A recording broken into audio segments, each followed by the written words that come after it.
తెలుగు లోగిళ్ళకి సంక్రాంతి పండగ నాడు నిజమైన పండగ తీసుకొచ్చిన సినిమా సోగ్గాడే చిన్ని నాయన. అక్కినేని నాగార్జున గారు ప్రొడ్యూస్ చేసి తాను ద్విపాత్రాభినయం చేసిన ఈ చిత్రాన్ని, ఈ సోగ్గాడిని, పంచకట్టుని, డైలాగ్ డెలివరీని తెలుగు ప్రేక్షకులు విశేషంగా ఆదరించారు. మరి ఈ సంక్రాంతికి ఇంతటి అద్భుతమైన విజయాన్ని అందించిన ప్రేక్షకులకి ధన్యవాదాలు తెలియజేయడానికి సోగ్గాడే టీం మనతో ఉన్నారు. అక్కినేని నాగార్జున గారు, దర్శకుడు కళ్యాణ్ కృష్ణ గారు and music director Anup Rubens గారు. నమస్తే అండి, వెల్కమ్. కంగ్రాచులేషన్స్ ముగ్గురికి, కంగ్రాచులేషన్స్. అండ్ ముందు నాగార్జున గారు మనతో ఉన్నారు కాబట్టి పంచకట్టులో ఆంధ్రప్రదేశ్ని, తెలంగాణని, అసలు తెలుగు రాష్ట్రాలని మెస్మరైజ్ చేసేసారు. And this is a wonderful hit. మీరు ఎలా ఫీల్ అవుతున్నారు సార్? అఫ్కోర్స్ ఝాన్సీ, అందరికీ నమస్కారం. ఝాన్సీ, అఫ్కోర్స్ చాలా చాలా సంతోషంగా ఉంది. ఫస్ట్ ఏమనుకున్నామో ఈ సినిమా ఎంత కాన్ఫిడెంట్గా ఉన్నామో మేమందరం, అలాగే చాలా హ్యూజ్ సక్సెస్ అయింది. అండ్ పంచకట్టు అనేది గుర్తు చేయాలి ఒక మాట. 1971లో దసరా బుల్లోడు నాన్నగారిది ఇదే సంక్రాంతికి రిలీజ్ అయింది. అండ్ అది నాకు one of my favourite films. అటువంటి ఫిలిం నాకు కావాలి ఎప్పుడైనా సరే అని అనుకునేవాడిని. అండ్ అలాగే సోగ్గాడే చిన్న అంతటి సినిమా అవుతుంది, అటువంటి క్రేజ్ క్రియేట్ చేస్తుంది. అండ్ పంచకట్టు, అచ్చ తెలుగుతనం, ఇవన్నీ చాలా రోజులైంది సినిమాల్లో చూసి మనం. అండ్ అందుకే ఆయన పంచి తీసుకొచ్చి, ఆయన వాచ్ తీసుకొచ్చి, ఆయన గోల్స్ తీసుకొచ్చి అదే తెలుగుతనాన్ని బంగారాజు క్యారెక్టర్లో నింపాలని, చేయాలని చెప్పి అది అనుకుని చేసాం. మరి ఈ సినిమాలో సోల్గా, ఒక ఆత్మగా బంగారాజు వచ్చాడు. మరి నాన్నగారి సోలు, నాన్నగారి ఆత్మ మరి బంగారాజులోకి ప్రవేశించి ఆయనతో అలా చేయించిందేమో. సో ఆయన బ్లెస్సింగ్స్ అలాగే ఉన్నాయి. అండ్ చాలా హ్యాపీగా ఉంది. ఇక్కడే ఈ సెట్లోనే మనం సినిమా తీసాం. ఆయన ఈ సెట్లోనే సెంటిమెంట్గా మళ్ళీ ఈ సినిమా ఈ సెట్ చేసి తీయాలి అనుకున్నాం, ఈ బంగారాజు ఇల్లులాగా. అండ్ బ్లెస్సింగ్స్ చాలా వర్కౌట్ అయ్యింది. వండర్ఫుల్. ఇలా ఈరోజు మీడియా మిత్రులు చాలామంది మన ముందున్నారు. This is going to be one of its kind of first live press meet. చాలా senior and very versatile journalist మన ముందు కూర్చుని ఉన్నారు. వారందరూ మీతో మాట్లాడడానికి సిద్ధంగా ఉన్నారు నాగార్జున గారు. So let me open the questions. మా మీడియా మిత్రులందరికీ, మా సీనియర్ పాత్రికేయులందరికీ ముందు అవకాశం. Let me give the mike to whoever. So చాలా మంది ఉన్నారు కాబట్టి ముందుగా ఎవరైనా, నాకు కనిపించట్లేదండి, కొంచెం లైట్ అక్కడ తక్కువ ఉంది, ఒక లైట్ తిప్పలేము. But I will forward the mike to you. ఎవరైనా క్వశ్చన్స్ అడగడానికి సిద్ధంగా ఉంటే కనుక please raise you hand, I will forward the mike. Okay, right. Kalyan గారికి ప్రశ్న. ఓకే, దర్శకుడు Kalyan garu, face the first question. Bangarraju గారి క్యారెక్టర్ ఎక్కడ ఇన్స్పైర్ అయ్యారు?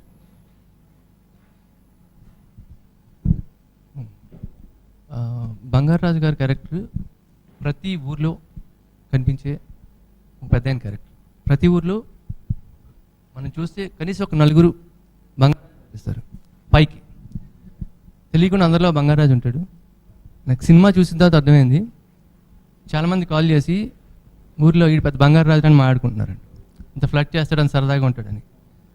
అంత కనెక్ట్ అయిందంటే ప్రతి విలేజ్లో అలాంటి క్యారెక్టర్లు చాలా ఉన్నాయి. నేను చిన్నప్పటి నుంచి చూసిన కొన్ని క్యారెక్టర్స్ ఇన్స్పైర్ అయ్యి బేసిక్గా నాగ్ సార్ ఇమేజ్ని ఎలా చూడాలనుకుంటారు అనేది పిల్లలకు కూడా నచ్చేలా చేయాలి. ఒక సోల్, సరదాగా ఉండే ఒక సోల్ అందరికీ కనెక్ట్ అయ్యేలా చేయాలని ట్రై చేసాం. అది ఆ క్యారెక్టర్లో ఉన్న ఇంకొక నాకు నచ్చిన విషయం ఏంటంటే నవరసాలు ఆ క్యారెక్టర్లో ఉంటాయి. సో అందుకే ఆ క్యారెక్టర్ అంత సక్సెస్ అయింది అనుకుంటున్నాను. రైట్. సో బంగారాజు ప్రతి ఊళ్ళో నుంచి ఉన్నటువంటి ఒక అందమైన జమీందార్ ఆర్ రిచ్ క్యారెక్టర్స్ నుంచి అని అన్నారు కదా. కానీ నాకు తెలిసి బంగారాజులో మీ ఫ్లేవర్ ఉందని సార్ నాకు లాస్ట్ ఇంటర్వ్యూలో చెప్పారు. మీ ఎడిషన్స్ ఏంటి దానికి? ప్రతి ఊర్లో బంగారాజు ఉంటారు, ప్రతి మనిషిలోని బంగారాజు ఉంటారు. So are you like that? Are you like Bangarraju? నేను రాము కూడా ఉంటాడు. All right. Ramu Bangarraju question వచ్చింది కాబట్టి, రాము బంగారాజులకు మధ్యలో సత్యభామ కూడా ఉంది కాబట్టి, నాకు sir we have something for you. All right. So ఈరోజు అక్కినేని నాగార్జున గారితో స్క్రీన్ షేర్ చేసుకున్నటువంటి ప్రతి క్యారెక్టర్ కూడా ఆ సినిమాలో తమ తమ పాత్ర, including me, I think we're all justified. కానీ మా క్యారెక్టర్స్కి అన్నిటికీ కూడా మూలమైనటువంటి ఒక థ్రెడ్ సత్యభామ క్యారెక్టర్ అండి. సో సత్యభామ క్యారెక్టర్ గురించి మీరేమనుకుంటున్నారు చెప్పండి సార్, తర్వాత I have a small surprise for you. Okay, ఈ సత్యభామ క్యారెక్టర్ చెప్పే ముందు మా సినిమా గురించి కొన్ని గొప్పలు చెప్పుకోవాలి. రిలీజ్ అయింది సినిమా, మీకు చెప్పిన తర్వాత చేత కాదు సార్. క్యారెక్టరైజేషన్స్కి వెళ్దాము. అండ్ కేవలం బికాస్ ఆఫ్ ఈ సంక్రాంతి రేస్ స్టార్ట్ అయిన తర్వాత 4 సినిమాలు రిలీజ్ అయ్యేటప్పటికి నంబర్ ఆఫ్ థియేటర్స్ తగ్గాయి. 600 మనం లాంటి సినిమా 600 థియేటర్లో రిలీజ్ చేసాం. అవి 400 థియేటర్స్ విత్ మల్టీప్లెక్సెస్ 450 అయ్యాయి. And first day 5 crores share, second day 5 crores share, ఇవాళ కూడా 5 crores షేర్.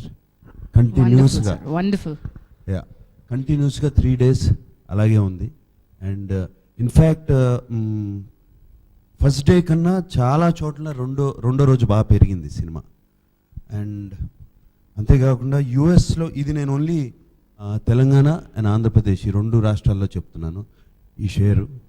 నేను ఓవర్సీస్ చెప్పలేదు, and out side AP and Telangana కూడా చెప్పలేదు. ఓవర్సీస్ నాకు తెలిసి ఇవాళతో కలిపితే 500K రీచ్ అవుతుంది, $500,000. అది కూడా కేవలం 80 థియేటర్లోనే రిలీజ్ చేశారు. అక్కడ కూడా థియేటర్లు దొరకలేదు. అండ్ కేవలం 80 థియేటర్లో రిలీజ్ చేశారు. అండ్ నిన్న రాత్రి కడపలో రెండో రోజు నైట్ 12:30కి మిడ్ నైట్ షోస్ పడినాయి. బికాస్ వాళ్ళ వచ్చిన జనం, ఎస్పెషలీ ఆడవాళ్ళు, మాట కాదనలేక, బంగారాజు దగ్గర నేర్చుకుని ఉంటారు, కాదనలేక 12:30కి వేశారు. నిన్న విజయవాడలో కూడా అంతే, అలా చాలా చాలా చోట్ల షోస్ వేసి, ఎక్స్ట్రా షోస్ వేసి, అండ్ మాకు స్పెషల్ షోస్, స్పెషల్ థియేటర్లు, స్పెషల్ లైన్లు పెట్టాలని గట్టిగా అడుగుతున్నారంట. అండ్ అది కూడా జరుగుతుంది. అందరికీ కథ తెలుసు, అందరికీ ఏం చేసామో తెలుసు. అండ్ ఈ రికార్డ్స్ వింటుంటే చాలా చాలా అంటే very happy, very happy, very very happy. చాలామంది ఫోటోలు వస్తున్నాయి నాకు ట్విట్టర్లో కానీ అక్కడ కానీ. ఆ లైన్లో ఒక ఫుల్ ఫ్యామిలీ, 60-70 ఏళ్ల బామ్మ నుంచి 5 ఏళ్ల మనవరాల వరకు ఆ ఫుల్ ఫ్యామిలీ ఆ లైన్లో నుంచుని ఉంటే చూస్తాక చాలా చాలా సంతోషంగా ఉంది. డిస్ట్రిబ్యూటర్స్ కానీ వాళ్ళు కానీ ఎవరు నాకు జనరల్గా ఫోన్ చేయరు. నా నంబర్ పట్టుకుని వాళ్ళు ఫోన్ చేసి చెప్తుంటే, ఇట్లా మేము ఎప్పుడూ చూడలేదండి, ఫుల్ ఇల్లు కదిలొచ్చింది సినిమాకి. అండ్ ఇది వింటుంటే చాలా చాలా ఆనందంగా ఉంది. Jhansi, beautiful sir. I have to add something here. నేను షో చూడడానికి వెళ్తే ఒక అబ్బాయి పంచె కట్టుకుని వచ్చాడు, జీన్స్ మీద పంచె కట్టుకుని వచ్చాడు. అండ్ దెన్ అది చూసి మా అమ్మాయి రెండోసారి వెంటనే సినిమా చూసి ధోతి ప్యాంట్స్ వేసుకుని సినిమాకి వచ్చింది అమ్మాయి. So that's the impact that Bangarraju has over the youth. Yes, I think Jhansi ఈ పంచికట్టు ఇది అనేది చాలా రోజులైంది చూసి చాలామంది. అండ్ అది ఎంత ఫ్యాషనబుల్గా ఉంది అని అదొక ఫ్యాషన్ స్టేట్మెంట్ అయిపోయింది. నాకు తెలిసి ఇది డెఫినెట్గా చాలామంది ట్రెడిషనల్ ఫంక్షన్స్కి అటువంటి వాటికి ఇప్పుడు కట్టుకోవడం మొదలు పెడతారని నాకు నమ్మకం. ఎందుకంటే నేను కట్టుకుందాం అనుకుంటున్నాను, అంతగా బాగా నచ్చింది సినిమా అయిన తర్వాత. డెఫినెట్లీ యూఎస్లో ఆ సాంప్రదాయం మొదలైంది, మిమ్మల్ని చూసి ఇంకొంచెం గట్టిగా ఫాలో అవుతారేమో. ఆల్రైట్, టు అవర్ మీడియా మిత్రులు, ఇక్కడ మైక్ ఇక్కడ పాస్ చేయండి సార్. సార్ మైక్ తీసుకుని అడగండి సార్, ఒక్క నిమిషం అండి. I'll pass the mic, sir. Sir, ఇది మీ సినిమాల్లో ఇప్పటివరకు ఈ 3 days కలెక్షన్స్ రికార్డ్ హైయెస్ట్ 3. అంటే హైయెస్ట్ రికార్డ్ అంటే ఈ రికార్డులు అనేవి వాటికి ఎలా కడతా ఉండే రికార్డ్ అనేది. నాన్నగారు ప్రేమాభిషేకం లేకపోతే మాయాబజార్ చూసుకుంటే వాటికి